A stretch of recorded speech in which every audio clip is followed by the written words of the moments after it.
So hey guys, this is Vaibhav, currently a first year MBA student at VMM St. Safdarjung Hospital Delhi.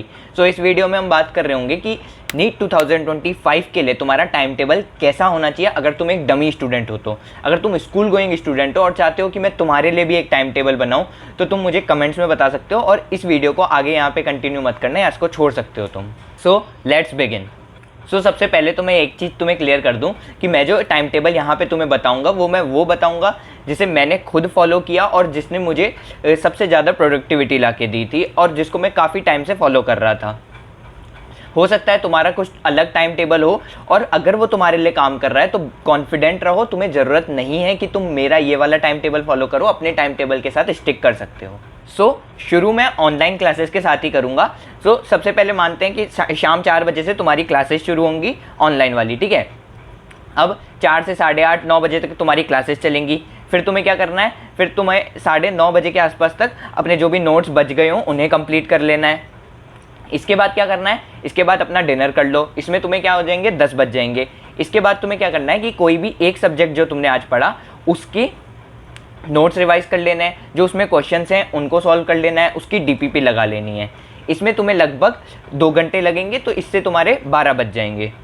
अब इसके बाद तुम क्या कर सकते हो, तुम सोने जा सकते हो और अपनी जो नींद है वो 6.5 से 7 घंटे की ज़रूर से रखना। फिर तुम लगभग 6:30 7 बजे उठ रहे होगे। इसके बाद उठते ही तुम्हें क्या याद आना चाहिए, उठते ही तुम्हें याद आना चाहिए जो गोल्डन रूल मैंने तुम्हें पहले बताया था कि तुम्हें उठते ही जो अपना पहला घंटा है वो पढ़ाई के लिए देना है, ठीक है। अब इसमें तुम क्या कर सकते हो, इसमें तुम कोई पहले का चैप्टर रिवाइज कर सकते हो या तुम्हारा जो पिछले दिन हुआ है उसी को रिवाइज कर सकते हो। फिर तुम्हें क्या करना है, फिर तुम्हें लगभग 8 बजे नहा धो लेना है। इसके बाद जो अगर तुम पूजा वगैरह करते हो तो वो कर लेना है। इसी में साथ में मैं 5-10 मिनट मेडिटेट भी कर लेता था, तो वही मैं तुम्हें भी रिकमेंड करूँगा, तुम चाहो तो कर सकते हो। इसके बाद ब्रेकफास्ट वगैरह करके लगभग 9:30 बजे के आसपास वापस से पढ़ने बैठ जाना है। इसके बाद अब तुम्हें क्या करना है, तुमने जो एक सब्जेक्ट छोड़ दिया था अब उसके जो नोट्स हैं उनको रिवाइज करना है, उसके जो क्वेश्चंस हैं उनको सॉल्व करना है और डीपीपी उसकी लगा लेनी है। इसके बाद 11 साढ़े 11 बजे के आसपास तुम एक ब्रेक ले सकते हो 15-20 मिनट का। इसमें जो भी तुम चाहो कर सकते हो, घूम लेना या कुछ भी कर सकते हो, बट सोशल मीडिया इस टाइम पे मत चलाना। क्यों नहीं चलाना है उसका रीज़न मैं तुम्हें थोड़ी देर में बताऊँगा। इससे पहले हम वीडियो में आगे बढ़ें, तुम लोग मेरे से बार बार पूछते रहते हो कि PYQs कहाँ से सॉल्व करने चाहिए और कितने सालों के करने चाहिए। तो फिजिक्स और फिजिकल केमिस्ट्री में तो तुम पूरे 35-37 साल के जो PYQs हैं वो लगा सकते हो, बाकी सब्जेक्ट्स में तुम थोड़े कम लगा सकते हो। और इसी के लिए मैं तुम्हें रिकमेंड करना चाहूँगा, तुम दिशा पब्लिकेशन की जो हाल ही में लॉन्च हुई है PYQ बुक, उसे परचेज़ कर सकते हो। 5 चीज़ें हैं जो इस बुक को दूसरी बुक से अलग बनाती है। पहला कि तुम्हें क्वेश्चन के साथ ही देखने को मिल जाता है कि वो क्वेश्चन NCERT के किस पेज से डिराइव्ड है। दूसरा, इसमें 2024 से 1988 तक सीक्वेंस में क्वेश्चंस अरेंज्ड हैं। तीसरा, जो तुम्हारे चैप्टर्स हैं उनको इसमें NCERT की तरह ही टॉपिक्स में डिवाइड किया गया है और फिर उनके क्वेश्चंस दिए गए हैं। चौथा, इसमें इन डेप्थ सॉल्यूशन के साथ साथ तुम्हें यहाँ पे जो वैल्यू एडेड नोट्स हैं वो भी देखने को मिल जाते हैं जो तुम्हारे लिए की पॉइंट्स का काम करेंगे। पाँचवा, कि इसमें 1988 से लेके 2024 तक जितने भी पेपर्स हुए हैं, चाहे वो री नीट हो, मणिपुर नीट हो या कोई भी हो, सारे पेपर्स इंक्लूडेड हैं। और अभी इसमें ऑफर चल रहा है जिसमें तुम यहाँ पे 1 करोड़ तक के प्राइजेस भी जीत सकते हो। मैं लिंक तुम्हें डिस्क्रिप्शन में दे दूँगा, तुम जाके चेकआउट कर सकते हो।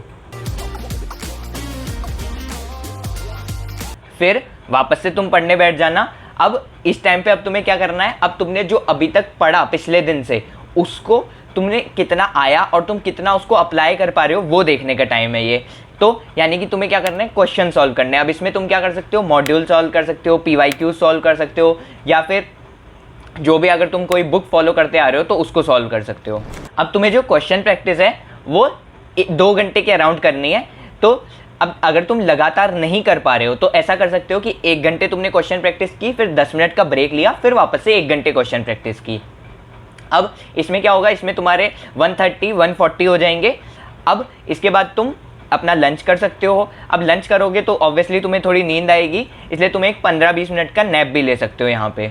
और फिर अब जो 2:30 बजे के बाद का जो तुम्हारे पास टाइम है वो तुम या तो तुम्हारा जो बैकलॉग है उसको कंप्लीट करने के लिए दे सकते हो या फिर जो तुम्हारे पुराने चैप्टर्स हैं उनको तुम इसमें रिवाइज कर सकते हो।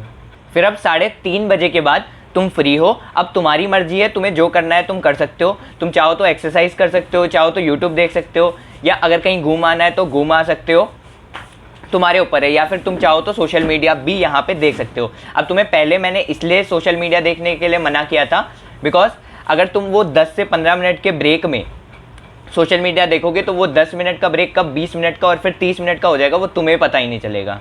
ठीक है, तो अब एक बार समराइज़ कर लेते हैं। तो 4 से 9 बजे तक तुम्हारी ऑनलाइन क्लासेस थी, 9 से 9:30 तक तुमने जो अपने नोट्स बचे हुए थे उनको कंप्लीट कर लिया, उसके बाद तुम डिनर कर लेते हो। फिर 10 से जो 12 बजे तक है तुम अपना एक सब्जेक्ट का जो नोट्स हैं उनको रिवाइज कर लोगे और जो उसकी डीपीपी है वो सॉल्व कर लोगे। फिर तुम सोने चल जाओगे, 6:30 से 7 बजे के आसपास तुम उठोगे, उसके बाद गोल्डन आवर रूल को तुम फॉलो करोगे।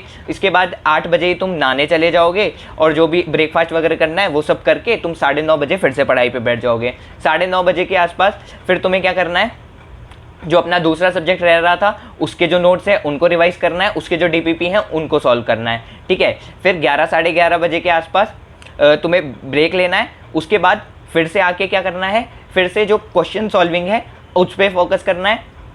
2 घंटे के आसपास तुम्हें क्वेश्चन सॉल्विंग करनी है। इसके बाद तुम्हें अपना लंच कर लेना है। लंच करने के बाद जो भी तुम्हारे पास टाइम है अब तुम उसे यूज़ कर सकते हो अपने जो बैकलॉग्स हैं उनको कंप्लीट करने के लिए। फिर 3:30 बजे के आसपास तुम फ्री हो जाते हो, तुम 3:30 से 4 बजे तक जो करना चाहो कर सकते हो। 4 बजे से वापस से तुम्हारी ऑनलाइन क्लासेस शुरू हो जाएंगी। तो इस तरह से लगभग तुम 13 साढ़े 13 घंटे इस शेड्यूल के थ्रू पढ़ सकते हो आसानी से। सो यही थी आज की वीडियो, मिलेंगे नेक्स्ट वीडियो में। Thanks for watching.